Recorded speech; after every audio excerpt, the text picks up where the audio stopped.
when the sanctuary lights were low and Sandy lit that Christ candle in the center of the chancel, I was thinking about the quote that's on the covers of your bulletin this morning. Darkness cannot drive out darkness. Only light can do that.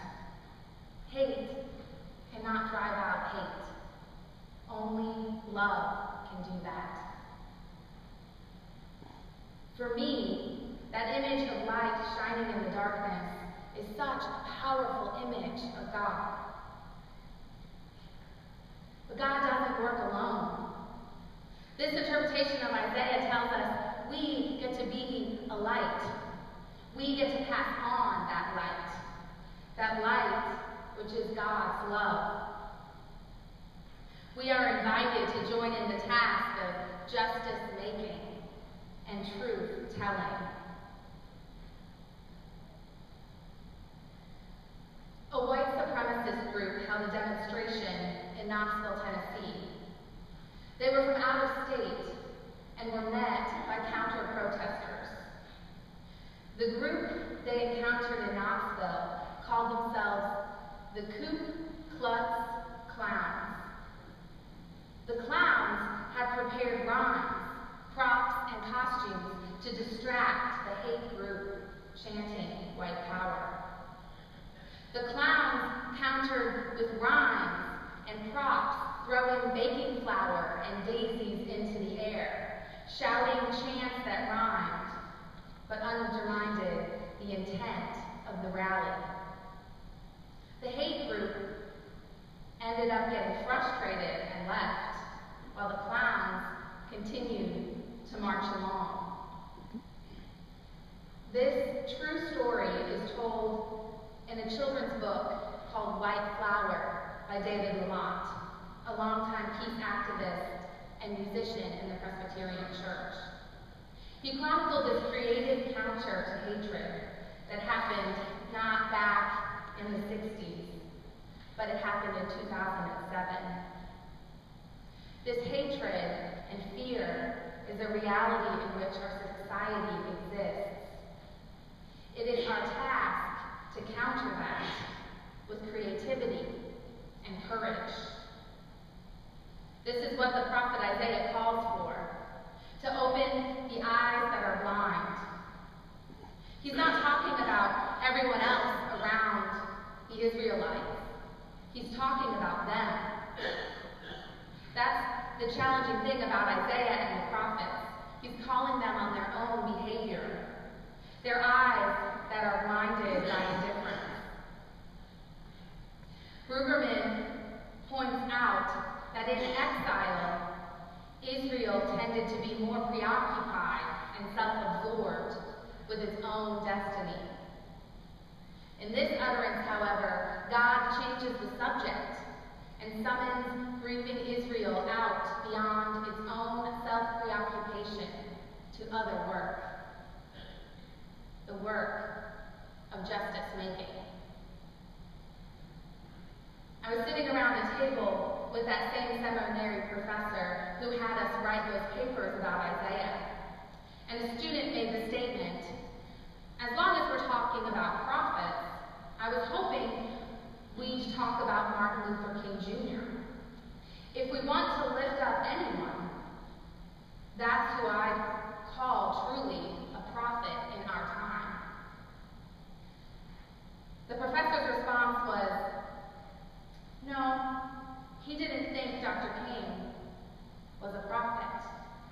Yes, he was a man who spoke truth to power, a man who remembered, who is to be remembered, honored, and respected. But he wasn't a prophet. Because that prophet label sets him apart, makes him and his work seem like something unattainable, something us mere mortals could never accomplish. I read a reflection on Dr. King that said, he didn't set out to be a visionary leader, intent on making an impact on the country and culture of his day. He didn't choose leader of mass civil rights movement from a list of vocational options. Slowly, Layer by layer, choice by choice, he became that leader who we recognize. It was the choices he made, prayerfully listening to the injustices around him, creatively risking to upset the status quo, faithfully preaching the word. In a sermon given 2 months before his assassination, he told a congregation, "If any of you are around when I have to meet my day, I don't want a long funeral. And if you get someone to deliver a eulogy, tell them not to talk too long. Tell them not to mention that I have a Nobel Peace Prize. That isn't important. Tell them not to mention that I have 300 or 400 other awards. That's not important. Tell them not to mention where I went to school. I'd like somebody to mention that day that Martin Luther King Jr. tried to give his life serving others. I'd like for somebody to say on that day that Martin Luther King Jr. tried to love somebody. I want you to be able to say on that day that I did try to feed the hungry. And I want you to be able to say on that day that I did try in my life to clothe those who were naked. I want you to say on that day that I did try in my life to visit those who were in prison.